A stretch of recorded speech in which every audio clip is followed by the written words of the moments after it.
কে বে এভাবে চিল্লাচ্ছে? আরে আমি কো তোমার ছেলে, চিন্তাছো না? কি হয়েছে বে বল? আরে পাড়ার ছেলেগুলো আইফোন কিনে মেয়ে পটিয়ে নিয়ে বিয়ে করছে, আর তুমি কি আমাকে ভাঙ্গারি ফোন কিনে দিছো? একটা মেয়েও পটে না, বিয়েও করতে পারতেছি না। আজকে আমাকে আইফোন কিনা দিবা, নাহলে কিন্তু আমি বাড়ির থেকে চলে যাবো। শালার কথাটা তো ঠিকই বলেছে। বিয়ে দিতে গেলে তো এখন 6-7 লাখ টাকার প্রয়োজন। তার থেকে 60,000 টাকা দিয়ে একটা আইফোন কিনে দেব, ও ঠিক পালিয়ে নিয়ে বিয়ে করবে। এতে অন্তত আমার টাকাটা তো বাঁচবে। এই এই নে, এনে এটিএম কার্ড নে, যা একটা আইফোন কিনে নিয়ে আয়।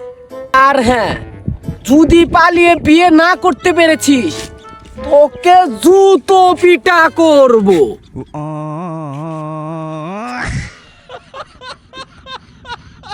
Guys, please subscribe my YouTube channel.